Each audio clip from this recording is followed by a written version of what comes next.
नमस्कार, प्रणाम। मेरा नाम है ऋचा। बहुत बहुत स्वागत है आपका हमारे इस बेहद ख़ास कार्यक्रम बिहार बिहान में। नई सुबह और नई चीज़ें आपका स्वागत करती है, इसलिए हिम्मत मत हारिए।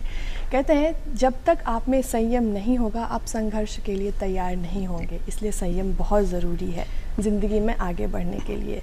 चलिए कार्यक्रम की शुरुआत करते हैं और हमेशा से कार्यक्रम की शुरुआत अनमोल वचन के साथ करते हैं। तो आइए देखिए आज का अनमोल वचन क्या है।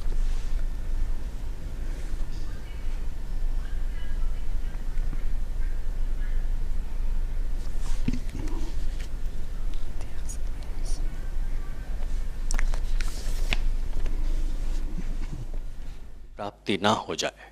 पुनः स्वागत है आपका हमारे इस बेहद ख़ास कार्यक्रम बिहार बिहान में। और हम बात कर रहे हैं आज संग्रहालय की, जिसमें ना जाने कितने इतिहास छुपे हुए हैं जो आज हम वर्तमान में देखते हैं तो गौरव महसूस करते हैं कि हमारे जो पूर्वज थे वो कितने साहसी थे, हमारी जो पेंटिंग्स थी कितनी खूबसूरत थी, हमारी जो मूर्तियाँ थी वो कितनी समृद्ध थी, हमारा इतिहास कितना समृद्ध है। आज गर्व करने का दिन है, आज गर्व करने का विषय है। अब हम आपको अपने नए मेहमान से आज रूबरू करवाते हैं जो कि अभी की जानकारी आपके लिए और हमारे लिए बहुत महत्वपूर्ण है। हमारे साथ आज मौजूद हैं अमरेंद्र आनंद जी, जो कि सिक्का संग्राहक हैं। सर बहुत बहुत स्वागत है आपका हमारे इस कार्यक्रम में।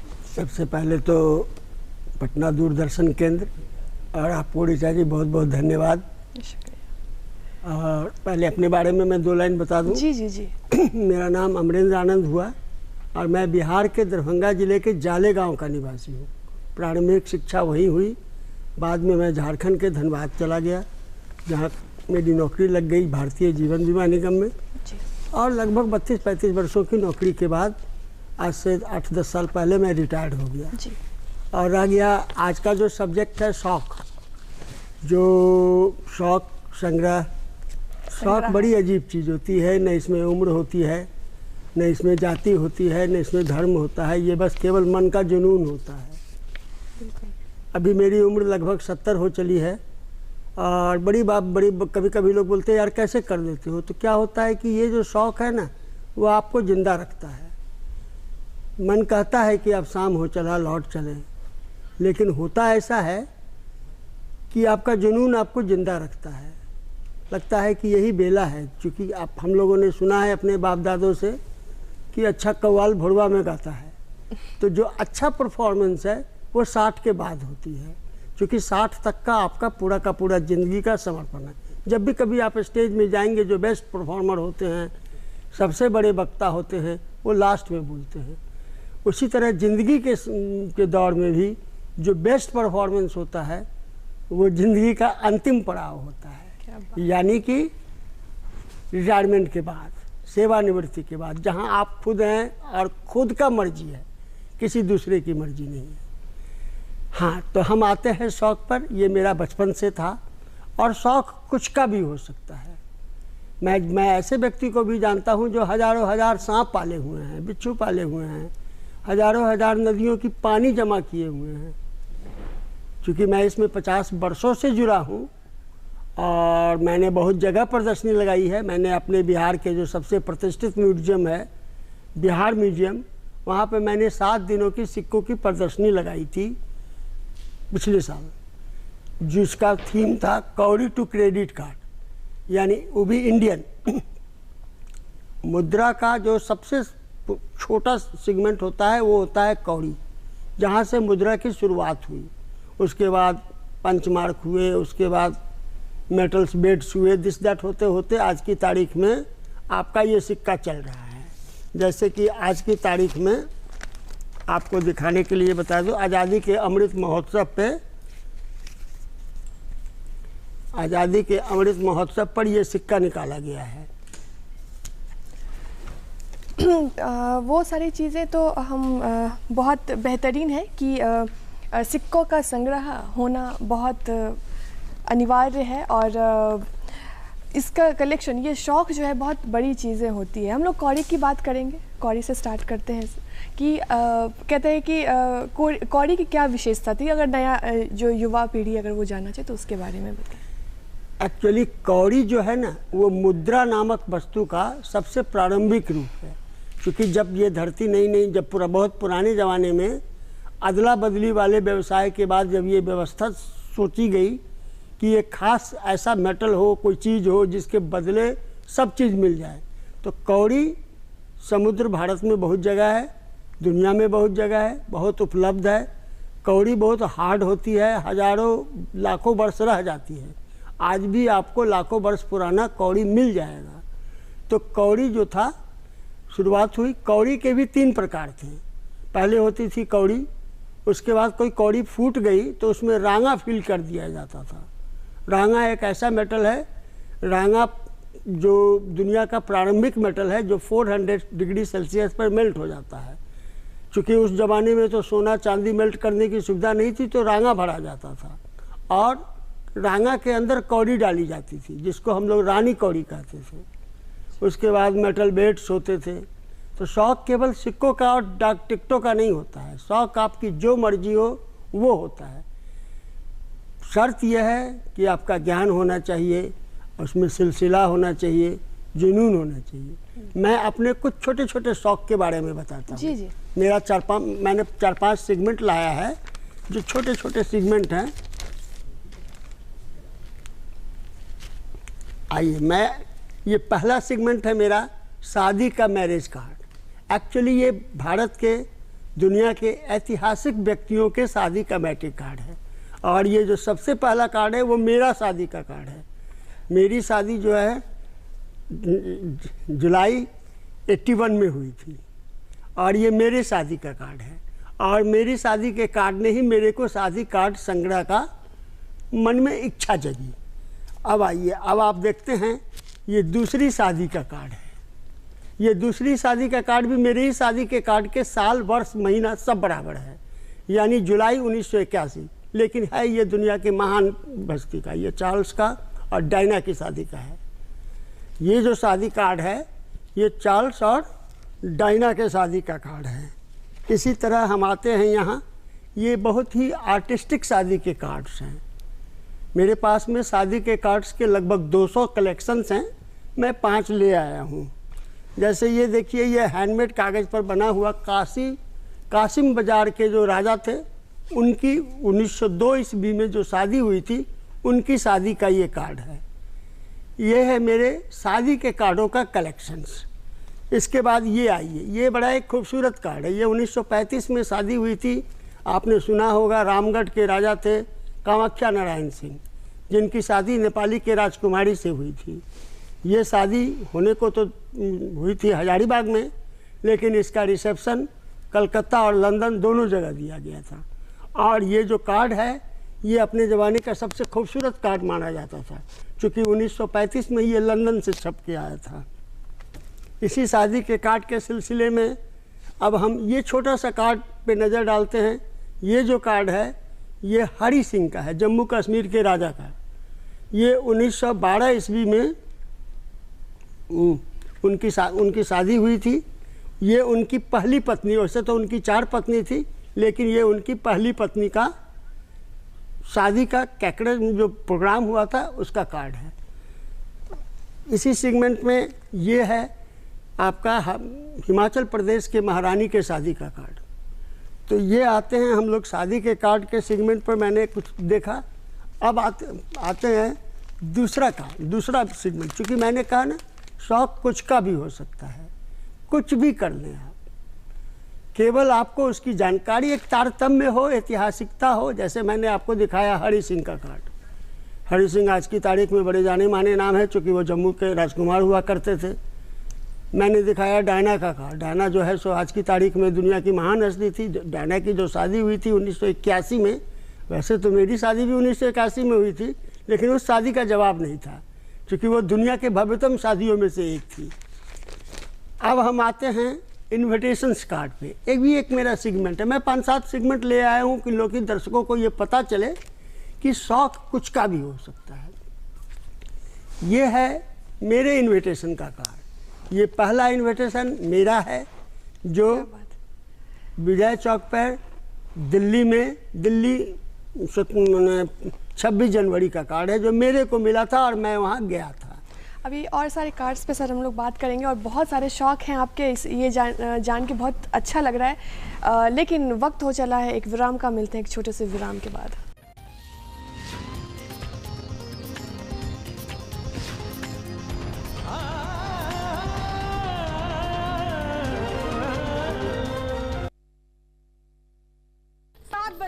एक दिन जल्दी उठाने को बोला था। फिर जिसके पास शौक है, अदरवाइज़ आप इस चीज़ को संजो ही नहीं सकते हैं।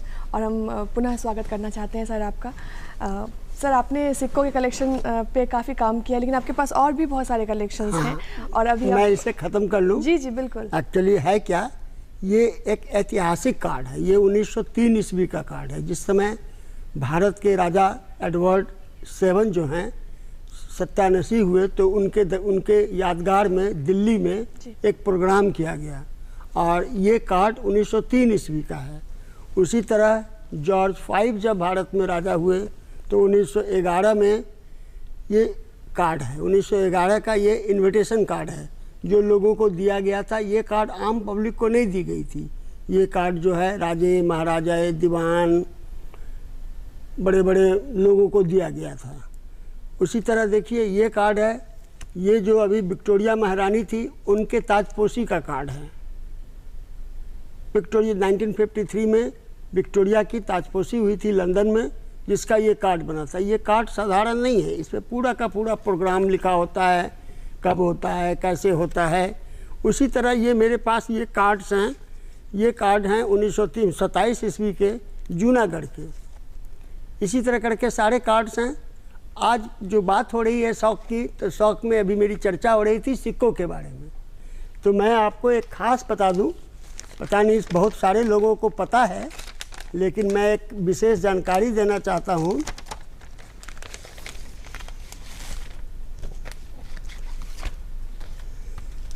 भारत में इस प्रकार के कॉमेमोरेटिव कॉइन्स होते हैं। सिक्के जो आप प्रचलन में देखते हैं वो तो चलते ही रहते हैं, जिसे मैंने अभी दिखाया, जो अभी भारत की आज़ादी के अमृत महोत्सव के हैं। लेकिन ये हैं कॉमेमोरेटिव कॉइन्स, स्मारक सिक्के, जो भारत सरकार की टकसाल जो है वो समय समय पर निकालती रहती है। आपके शौक के बारे में जानना चाहेंगे, जो अपने शौक आपका कब से शुरू हुआ इन सिक्कों को लेके? ये बचपन का शौक है। पापा को भी थोड़ा बहुत शौक था और ये मेरा सौभाग्य है कि मेरे बेटे को भी मेरा शौक है। मेरा बेटा का नाम अमृतेश आनंद है और है तो वो सॉफ्टवेयर इंजीनियर, वो नौकरी भी करता है, लेकिन मेरे साथ संजोग से जुड़ा रहता है। और आज जहां हम लोग पटना साइंस म्यूजियम में एग्जिबिट करने आए हैं अपने सिक्कों को, मेरा वहां का भी थीम है कौड़ी टू क्रेडिट कार्ड, यानी कौड़ी से लेके आज तक की तारीख के जितने भी सिक्के आए हैं, सैम्पल वाइज, मेडिवल्स, अर्लियर्स, प्रेजेंट, मुगल्स, सल्तनत, ये सारे सिक्के जो हैं वो दिखाए जाएंगे। तो मैं इस सिलसिले में एक सिक्का आपको दिखाना चाहता हूँ जो आप जानना चाहेंगे। जैसे ये सिक्के होते हैं जिसे कहते हैं हम लोग कॉमेमोरेटिव कॉइन्स। ये देखिए, इस पे 100 रुपया लिखे हुए हैं। आप सबको पता है कि 100 रुपये का सिक्का नहीं चलता है, क्योंकि ये सिक्का चलने के लिए है भी नहीं। ये विशुद्ध रूप से जो लोग संग्राहक होते हैं उनके लिए निकाला जाता है। और भारत सरकार की टकसाल हर साल कम से कम 15 ऐसे सिक्के अवश्य निकालती है जो स्मारक सिक्के कहलाते हैं। ये मेरा सौभाग्य है कि कलकत्ता का अलीपुर जो मिंट है, उस मिंट के मार्गदर्शक मंडल में मेरे को रखा गया, मेरे को बुलाया जाता है। मैं वहाँ जाके देख भी आया हूँ कि कैसे सिक्के बनते हैं। अब आते हैं एक खास चीज़ की मैं जानकारी भी दे देना चाहता हूँ। ऐसे तो मेरा शौक सिक्के का है ही। मैं रहता हूँ धनबाद के झारखंड में। मैंने अपना एक म्यूजियम बना डाला है जिसका नाम है आनंद हेरिटेज गैलरी। आज से 6 महीना पहले मेरे मन में एक विचार आया कि धनबाद के, झारखंड के किसी व्यक्ति पर, किसी संस्था पर कोई स्मारक सिक्का नहीं निकला है। तो मेरे मन में विचार आया कि धनबाद के एक नामी गिरामी लोग, एक आदमी थे जिनका नाम था बिरसा मुंडा, जो जग जाहिर है, और 2024 में उनकी 150वीं जयंती मनने वाली है। इस संदर्भ में मैंने भारत सरकार से पत्राचार किया। भारत सरकार के सभी मंत्रालयों से, सभी टकसालों से बातचीत की और मेरे को प्रसन्नता हुई कि उन्होंने मेरे को ये जो हमने दिया था उनको, ये बिरसा मुंडा का जो बिरसा मुंडा का फ़ोटो है, इस फोटो बायोडाटा के साथ मैंने उन्हें सिक्के बनाने का आग्रह किया था। और मुझे बड़ी प्रसन्नता है कि भारत सरकार के टकसाल विभाग ने मेरे को मानते हुए मेरे नाम से आनंद हेरिटेज गैलरी के नाम से एक किट्टी दी और ये सिक्के का पूरा डिस्क्रिप्शंस है। ये सिक्का कितने का होगा, ये सिक्का देखिए 150वीं जयंती है इसलिए 150 रुपये का होगा और इस पे सारे पे सिग्नेचर है और जो मैंने फ़ोटो प्रोवाइड कराई थी वही फ़ोटो है। क्या बात है सर, ये बहुत ही अच्छी जानकारी है। अभी तक में आपके कितने सिक्के आपके पास होंगे जो कि अगर दर्शकों को बताना चाहे तो आपके पास संग्रहालय में कितने सिक्के? मैंने तो बताया ना कि 50 साल का सफ़र है इसलिए संग्रहालय है। और सिक्के का अगर नंबर कहा जाए तो बताना बड़ा मुश्किल है, लेकिन 20-25 हज़ार 30 हज़ार तो होंगे ही होंगे, क्योंकि ये सिलसिला है। जैसे कि मान लीजिए प्रिमिटिव कॉइन्स के अलग सिलसिले होते हैं, मुग़ल कॉइन्स है, मुग़ल है। अगर आप कहेंगे तो भारत में जो कैलियोग्राफी है, जो खूबसूरती है, क्योंकि भारत में सब लोग जानते हैं कि शेरशाह सूरी ने सिक्कों की शुरुआत की। शेरशाह सूरी अपने बिहार का रहने वाला था। उसने चांदी के सिक्के निकाले जो रुपया कहलाए। जो रुपया शब्द आज दुनिया के बहुत सारे देशों में जाना जाता है, वो शेरशाह सूरी की देन है। 11.6 ग्राम आज की तारीख में, जिसे 1 तोला बोलते थे, उसका एक चांदी का सिक्का होता था जिसे शेरशाह सूरी ने चलाया। उस पर शेरशाह सूरी का नाम, जगह का नाम, उस साल का नाम सारा लिखा होता था। वो उसी तरह धीरे धीरे आज भी जो सिक्के निकलते हैं उस पर भारत सरकार का एम्बलम, डिनोमिनेशन, कितने साल का है। और सिक्के के बारे में मैं एक खास बात और बताना चाहता हूँ कि भारत में सिक्के 4 मिंट से बनते हैं और 4 मिंट हैं आपके कलकत्ता मिंट हैं, जो अलीपुर है, बॉम्बे मिंट है, हैदराबाद मिंट है और नोएडा मिंट है। और ये चारों मिंट के सिक्के को आप पहचान भी सकते हैं। जब आपके हाथ में कोई सिक्का आए तो जो वहाँ पर तारीख लिखी होती है 2021, 2022, 2024, उसके नीचे एक मार्क होता है। अगर वो कोई मार्क नहीं है इसका मतलब है कि वो कलकत्ता मिंट का है। अगर उसमें डायमंड मार्क है तो वो बॉम्बे मिंट का है। अगर वो स्टार है तो वो हैदराबाद का है। अगर वो गोला है तो नोएडा मार्क का है। यानी कोई भी व्यक्ति, वही हाल है रुपये में। जी। हम लोग ऐसे रुपया हाथ में लेते हैं लेकिन हम लोग को नहीं पता चलता है, लेकिन जो एक संग्राहक होता है, जो करेंसी कलेक्शन करता है, उसे हर नोट में डिफरेंट नज़र आता है।